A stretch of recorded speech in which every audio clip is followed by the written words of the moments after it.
예, 예. 예, 안녕하세요. 산일번지 부북 리뷰입니다. 이번 시간에는 도화선, 그 다음에 중국 위기와 만주의 문화적 국경 확장, 그러니까 만주 얘기를 좀 하겠다는 거죠. 그 다음에 중국 위기 좀 얘기하겠다는 거고, 그 다음에 피처링은 멕시코 장벽. 요 제목으로 이제 100년 후 조지 프리드먼 21세기 노스트라다무스라고 하는 이 조지 프리드먼 책을 리뷰해 보도록 하겠습니다. 이 조지 프리드먼 이 책은 굉장히 잘 써진 책이고요. 그 다음에 조지 프리드먼이 뭐 10년 후라고 그래가지고 또 뭐 디케이드, 뭐 넥스트 디케이드인가? 그것도 썼는데 100년 후가 더 재밌습니다. 100년 후는 거의 뒷부분에는 거의 공상 만화 이런 수준이에요. 거의 막 우주 전쟁 막 이런 얘기 나오거든요. 그렇지만 그 구석구석 그 통찰, 그 다음에 기본적으로 자기가 그렇게 생각하게 된 이유에 대해서 잘 설명하고 있고, 문장이 간결하고 깔끔합니다. 그래서 다시 읽어봤을 때도 좋았다. 그리고 저는 이제 책을 읽으면 좋은 문장에는 밑줄을 치거든요. 그러면 조지 프리드먼 이 책, 그 100년 후 책을 읽다 보면은 줄을 거의 다 쳐야 돼. 그 정도로 이제 고전급이다. 그래서 다른 분들도 이 책을 한번 구매하셔서 한번 읽어보는 거를 권한다. 이렇게 얘기 드리겠습니다. 오늘은 이제 중국 위기 만주 얘기, 요 얘기를 하겠습니다. 일단 이제 처음부터 가봐요. 단층선, 그 단층선 얘기를 해요. 그러면은 단층선 성격을 이해하기 위해 국경지대의 개념을 간단히 살펴보자. 그 국경지대가 이제 단층선이 된다는 얘기죠. 인접한 두 개의 국가 사이에는 종종 시간을 두고 주거니 받거니 하는 지역이 있기 마련이다. 이게 이제 만주랑 비슷한 거예요. 만주랑 발해, 고구려, 그 다음에 고조선, 이게 다 이제 만주잖아요. 그리고 그 요동 그쪽이 그 지리적으로 봤을 때 요지예요. 무슨 소리냐면은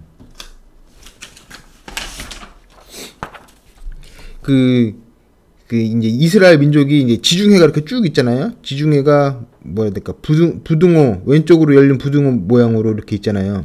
그 다음에 그 가운데가 이제 이스라엘이에요. 이스라엘. 그 약속의 땅이 거기라 이거예요.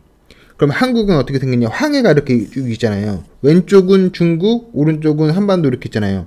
그리고 그 가운데가 이제 거의 이제 요동인 거예요. 거의 요지예요, 거기가. 그래서 굉장히 비슷한 면이 있다. 그래서 그 요지에서 이제 교통의 요지니까 가운데 있으니까 발전되고, 뭐 약속의 땅이니, 뭐 이제 한반도는 이제 뭐 요동, 뭐 홍산 문명 막 그런 얘기가 있는 거죠. 일단 이제 그렇게 우리 땅이었다가 중국 땅이었다가 막 이렇게 뒤바뀌고 그랬죠. 나중에는 뭐 만주국도 세우고 일본이. 그곳은 정체성이나 문화가 혼합되어 있는 경우가 많다. 만주에 막 한국어 있잖아요. 한국어. 뒤에서 이제 보시겠지만 한국어가 있죠. 한국어를 써놨어. 같이 쓴다니까요. 문화가 혼합되어 있어서. 예를 들어 프랑스와 독일 사이에는 알자스 로렌 지역은 국가적 충성심이 다르면서도 독특하게 혼합된 문화와 개개인이 섞여 있다. 그래서 이거 찾아보니까 알자스, 그 다음에 로렌. 그래서 독일이 이렇게 끊겼으면 이게 독일 땅이었을 텐데 지금 프랑스 땅에서 이렇게 프랑스 땅이라는 거예요. 그래서 이 단층선 접경지대이기 때문에 프랑스, 그 다음에 독일어, 프랑스와 독일어를 다 쓰고 있다. 이런 데가 곳곳에 있다라는 거예요. 근데 요런 게 이제 갈등이 이제 도화선이 될 수가 있다라는 거죠. 갈등의 도화선. 문제를 일으킨. 도화선이 뭐냐면은 다이나마트 이제 꼭지 심 같은 거 있잖아요. 폭탄 있으면 이렇게 심 있잖아요. 그래서 불을 딱 붙이면 그게 치치치치치치치치 가서 폭탄이 팍 터지잖아요. 그 선 있잖아요. 실. 그게 도화선이에요. 다른 여러 이제 국경지대, 이제 다른 여러 국경지대가 있다. 요게 이제 프랑스랑 독일 사이에 요게 있었는데 다른 데도 있다. 전 세계적으로 이러한 국경지대는 상당히 많이 존재한다. 영국과 아일랜드 사이에는 북아일랜드를 떠올려보라. 생각해보라. 카슈미르는 인도와 파키스탄 사이의 국경지대다. 러시아와 폴란드 국경지대도 있고 세르비아, 알바니아 사이의 국경지대인 코소보도 있다. 캐나다와 미국 사이의 국경지대를 생각해보라. 이들 지역은 다양한 층위의 긴장을 형성하는 국경지대다. 그래서 이 혼합 문화가 있는 국경지대가 있다라는 거예요. 알자스로는 뿐만이 아니라 뭐 아일랜드, 영국, 인도, 파키스탄, 러시아, 폴란드 사이사이에 다 있다라는 거죠. 그러면 한국도 있다라는 거죠. 한국도 만주가 그렇다라는 거예요. 그래서 만주 얘기까지는 이 책에서는 그 조지 프리드먼이 하지는 않아요. 명확하게 하진 않는데 인터뷰에서 조지 프리드먼이 인터뷰에서 자기는 이제 만주가 궁금하다. 어떻게 될까 궁금하다고 그랬어요. 그 궁금한 배경이 이거라 이 얘기죠. 결론은 내진 않았지만. 그럼 저희가 이제 좀 생각해 볼 수 있다는 거죠. 왜 조지 프리드먼은 왜 만주를 궁금해했을까? 그 관련된 내용이 바로 이거라는 거예요. 국경지대, 단층선. 그 뭐 주거니 받거니, 시간을 두고 주거니 받거니 한 지역. 그래서 조지 프리드먼이 요런 국경지대가 문제가 있다는 걸 알고 한국 만주가 어떻게 될 건지 궁금하다고 그랬구나. 그럼 어떻게 또 생각을 해볼 수 있을까? 만주에 대해서. 그래서 이제 같이 이제 생각을 해보자는 시간이에요. 그 다음에 멕시코와 미국 국경지대. 미국은 너무 강해요. 그 다음에 다음 500년 동안 미국이 이제 세계를 지배한다 이 책의 내용이거든요. 하지만은 미국의 최대 약점이 있다. 그 멕시코란 얘기예요. 멕시코도 이제 중미 내지 북미라고 하는데 멕시코도 미국처럼 대서양과 태평양 사이에 있고 멕시코도 태평양이랑 대서양 사이에 있잖아요. 그러면은 양쪽으로 다 무역을 할 수 있잖아요. 그 다음에 위에는 미국이 또 있어. 그럼 미국으로 가서 뭐 돈벌이도 할 수 있고 교류도 할 수 있죠. 그러니까 영향을 받는다. 그러면은 멕시코가 굉장히 세진다고 보거든요. 나중에 세지고 이게 또 그 국경지대 문제와 맞물리면서 미국을 괴롭힐 수가 있다. 그래서 멕시코의 국경이 세지고 국경 문제가 또 불거지면서 미국의 곤혹스러움을 줄 수 있다. 그 얘기예요. 미국과 멕시코 사이에도 이러한 국경지대가 존재한다. 갈등의 도화선이 되는 국경지대가 이제 존재를 한다. 국경지대는 양국의 공식적인 국경선 양쪽 부근에 있다.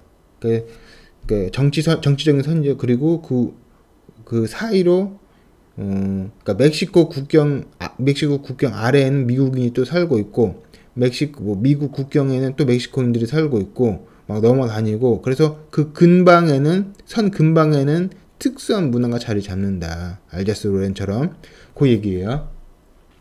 미국 쪽 국경 지대에는 미국의 다른 지역과 확연히 다르며 문화가 멕시코 스타일이야. 멕시코 쪽 국경지대 역시 멕시코의 다른 지역과 다르다. 미국 문화가 섞여 있으니까. 국경선 양쪽에 살고 있는 멕시코인은 멕시코의 깊은 연대감을 가지고 있으며 국경선 양쪽의 미국인은 미국의 깊은 연대감을 갖고 있다. 이제 멕시코에 살고 있는 미국인은 미국 사람이죠. 그러니까 미국의 연대감을 갖고 있고 충성심도 미국에게 이제 갖고 있고 올림픽 같은 거 하면은 어떻게 될까요?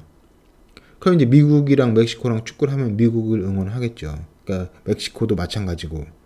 그런데 경제나 문화가 혼합될 경우 보세요. 그곳에는 항상 정치적 긴장이 따른다.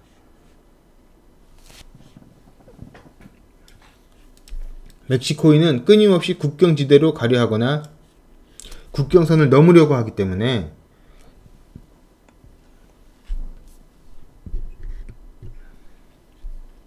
여기서는 그 점이 더욱 특별하다.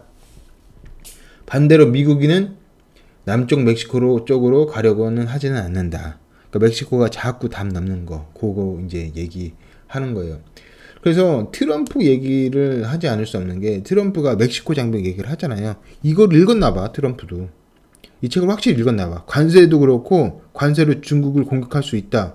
근데 실제로 트럼프가 관세 공격을 해.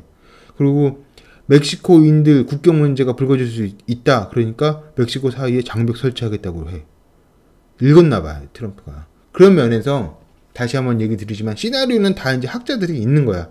있고 트럼프가 거기서 하나를 선택을 하는 거예요. 맞는 걸로 아니면 자기 정치적 이득이 되는 걸로.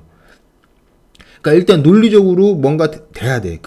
그게 미국의 국익적 관점에서 맞아야 돼. 그래야지 그거를 선택을 하고 그 정치적으로 이제 써먹는 거죠. 정치적으로 파괴력이 있다라고 생각되는 부분을 갖고 써먹는 거죠. 그러니까 트럼프가 특이한 게 아니라 이거예요. 다 얘기가 돼 있어. 관세 얘기도 돼 있고 멕시코 얘기도 돼 있고. 그러니까 이런 문제가 생기니까 문제가 생길 거라고 하니까 트럼프가 그러면은 멕시코인 좀 막아야겠네 라고 생각할 수 있잖아요. 그러면은 장벽 쌓아야겠네 이렇게 생각할 수 있잖아요. 우리는 전통적인 이주와 국경지대에서의 인구 이동을 구별할 수 있다. 그것은 고향으로부터 분리되는 것이 아니라 고향의 연장선상에 있게 된다.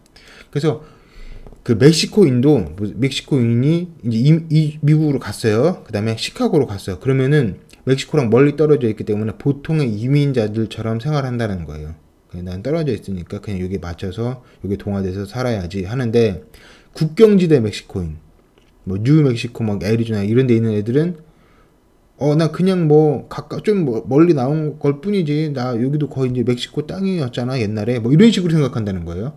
그래서 연장선상 여기도 멕시코랑 뭐 다름없지, 우리가 문화를 지키고 그리고 또 가깝잖아, 이러니까 다르다라는 거예요. 그래서 시카고 멕시코인이랑 국경지대 멕시코인이랑 다르다. 이 사람들은 충성심이 있어서도 멕시코를 더 따르고 미국인이라는 생각을 훨씬 적게 한다. 흐리다.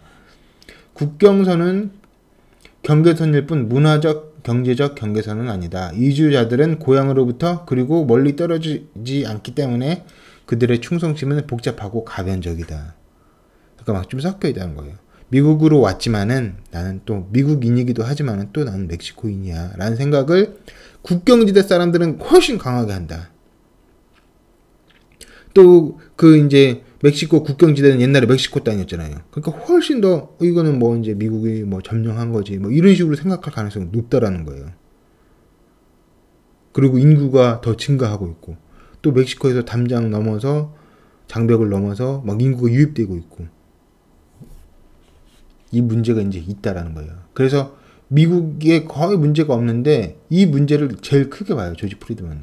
멕시코 문제를. 물론 멕시코의 국력이 부상하고 미국 쪽에 있는 국경 지역의 인구 상황이 극적으로 바뀌면은 국경선은 현재 상태를 유지하지 못할 수도 있다. 국경선마저 바뀔 수가 있다.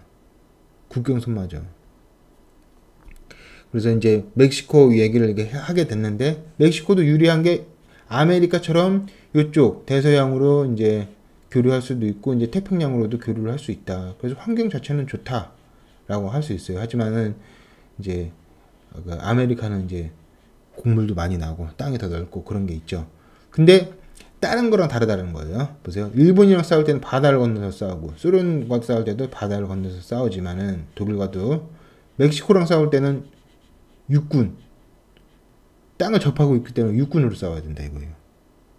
이게 겪어보지 못한 특수성이다. 그리고 이제 태평양 얘기가 나왔으니까 기승전 세종시, 무슨 말이냐, 태평양과 교류가 많다 이거예요. 그리고 지금 대서양보다 태평양 교류가 더 많은 게 인구가 많아서인데, 인구가 인도에 많고 그다음에 동남아에 많고 남중국에 이렇게 많이 있잖아요. 그럼 한국도 교류가 이쪽 중심이 된다 이거예요. 미국에도 많이 팔지만은 나중에는 이쪽에도 많이 팔아야 된다.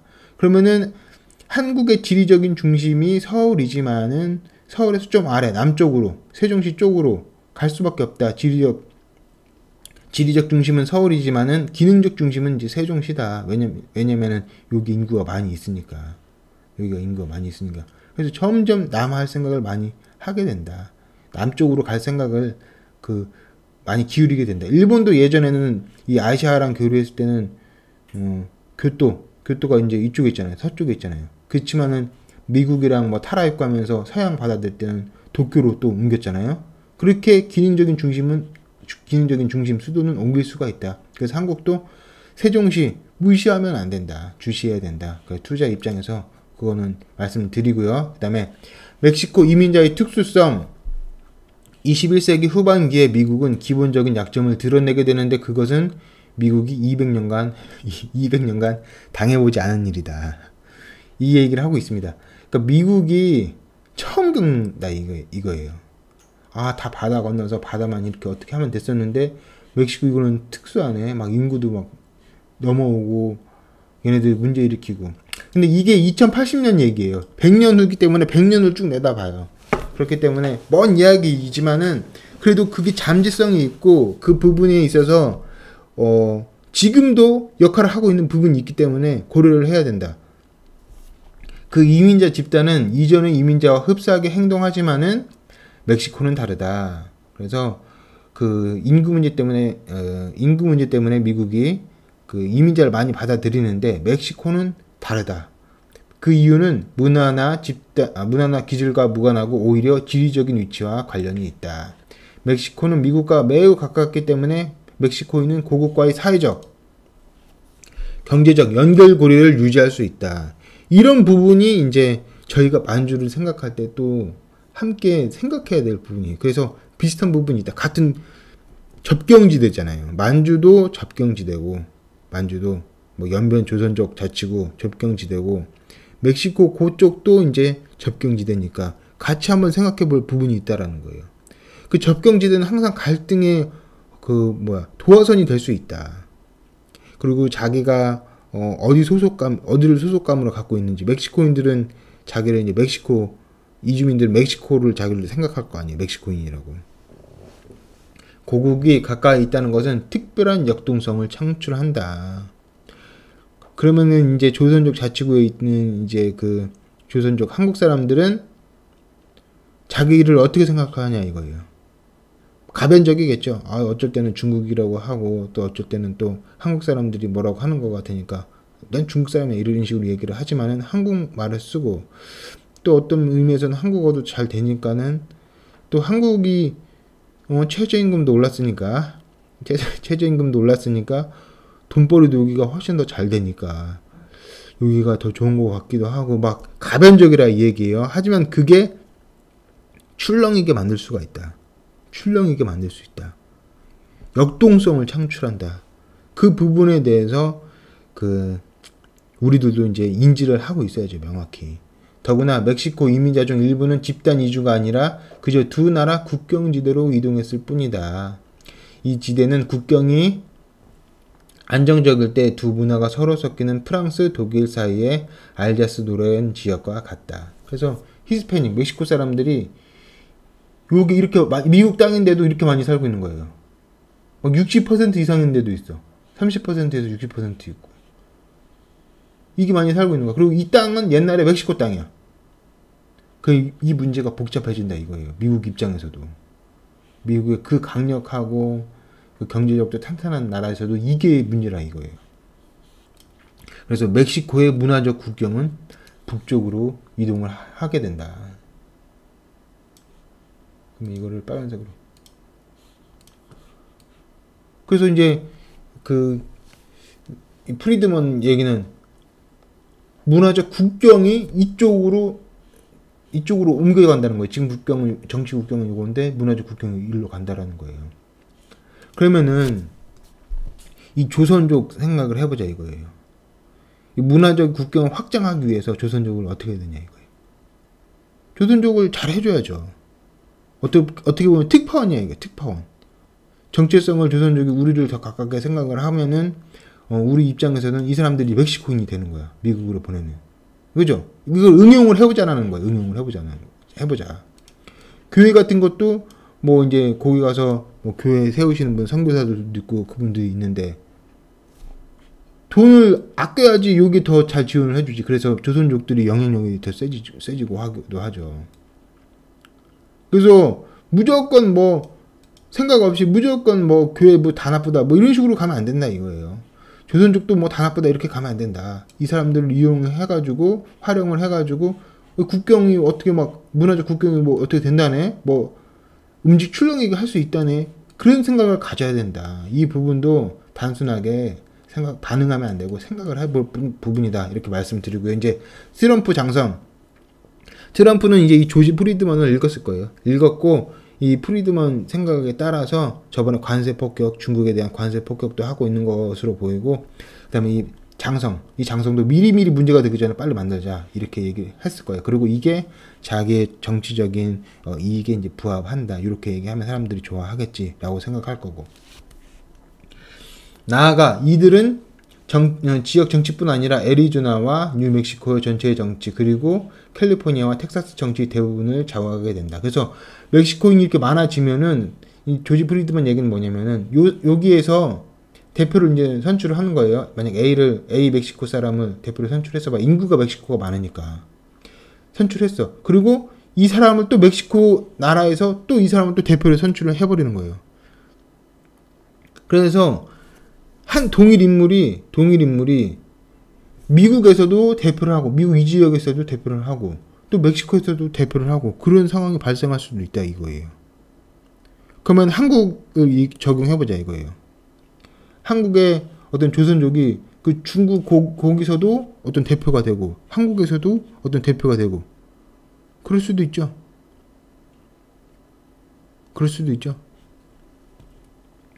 예를 들면 멕시코 당이 존재하게 되고 벨기에 블록으로서 대표를 워싱턴에 보내게 된다.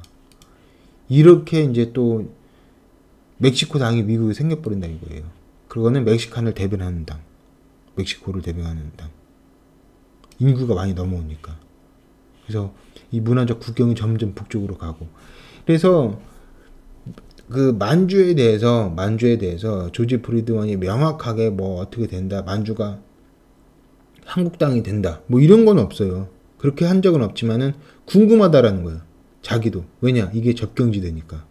그리고 거기에 조선족이 있고, 그 다음에 여러 민족이 같이 살고 있고, 그 다음에 뭐 한국에서 교회가 뭐 들어가고 있고, 그 다음에 한국이 잘 살고, 문화적이고, 경제적이고, 정치적인 면에서, 제도적인 측면에서 뛰어나니까, 그 조선족의 영향력이 확대되면은 만주가 또 어떻게 될지 모르는 거죠.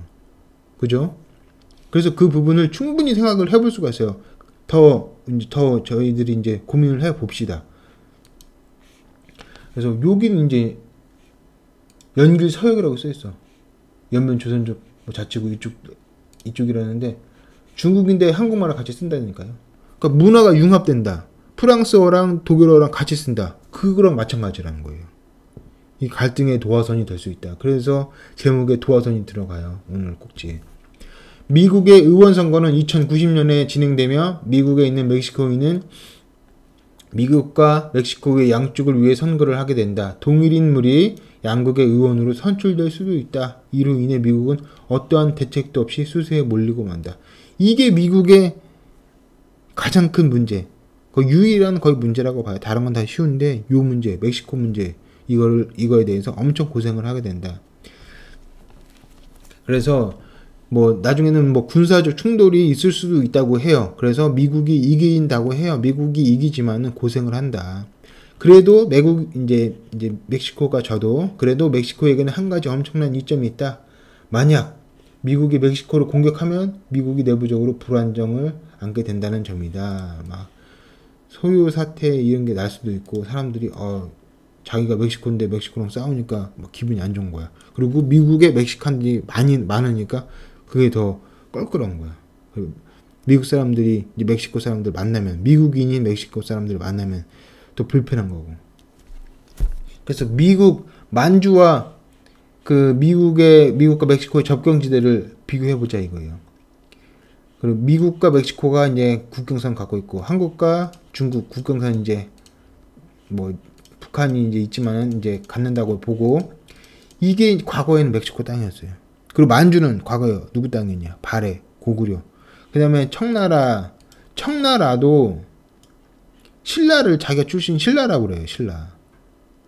신라라고 그래. 그러면 이게 자기 정체성을 한국에서 찾는 거 아니에요. 그러면 과거 한국 땅이라고 할 수 있고, 여기 이제 히스패닉 문화 있고, 거기서 막 히스패닉 말을 막 써요. 그리고 이 조선족 자치구 이쪽은 한국 문화 있고 한국을 쓰고 그런 거지. 엄청 비슷해요. 그러니까 이 생각을 해볼 부분이 진짜 있어요. 맞아요. 어떻게 될지 몰라. 그 다음에 이거는 이제 지금 막 멕시코 사람들이 지금 막 좀 넘어간 것도 있지만 지금 더 많이 넘어가고, 그리고 이거는 예전에 넘어가 있고, 이때도 히스패닉이 넘어가는 것도 돈 벌려고 넘어가는 거지만, 한국도 그 상당수는 뭐 독립운동 그런 것도 있겠지만 돈 벌려고 만주로 간 사람들이 많을 거예요. 거기서 일하려고. 그리고 이제 거기는 이제 멕시코랑 미국의 국경지대고 여기 이제 만주 지역이고. 그래서 만주가 어떻게 될지 궁금하다. 그 부분은 그 국경지대 문제와 같이 생각을 해볼 필요가 있다. 그리고 특히 미국과 멕시코의 이제 미래 예측을 했었잖아요. 이걸 관련해서 좀 음미를 해보면 어떤 해답이 나올 수도 있을 것 같다. 그리고 특히 그 문화적 융합이라고 하는데 한국의 특수한 문화는 이제 일단 기독교라고 봐야 돼요. 다 유교 문화권이라고 하지만은 한국의 기독교는 거기서 특이한 거야. 일본은 천황주의고 중국은 이제 시진핑주의 뭐 이렇게라고 하면은 한국은 그런 건 없잖아요. 뭐 누구 특정 인물 내세워서 무슨 주의 이런 건 아니잖아요. 그러니까 기독교 문화가 강하다. 그리고 기독교 문화는 미국 문화와 호환이 되고 이 문화가 이쪽으로 가면은 조선족 그다음에 선교사 등을 통해서 이쪽으로 가면 그리고 융합이 되고 또 확산이 되면은 이게 어떻게 되냐 이거예요. 그럼 모른다 이거예요. 모른다라는 말이 어떤 의미인지 아시죠? 엄청난 정치적인 함의를 가질 수 있는 그런 말이잖아요. 그렇게 될 수 있기 때문에 뭐 기독교, 선교사 이거 터부 천지하면 안 된다. 조선족 이것도 잘해줘야 된다. 이 얘기를 드리고 싶습니다. 더 생각을 해보자고요. 그래서 만주가 어떻게 될지 궁금하다.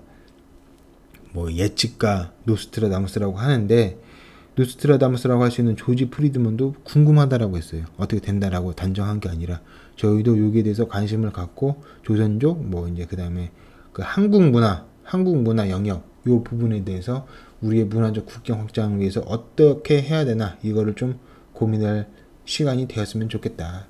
그거 한 단초가 되었으면 좋겠다. 이렇게 하겠습니다. 그럼 이번 꼭지는요. 요 꼭지 하고요. 추석 잘 보내시고요. 그다음에 좋아요 버튼이랑 구독 버튼을 이제 눌러 주십시오. 좋아요 버튼. 예. 좋아요 버튼이랑 구독 버튼을 눌러 주시면 도움이 됩니다. 이점이 있어요. 장점이 됩니다. 예, 여기까지 하겠습니다. 감사합니다.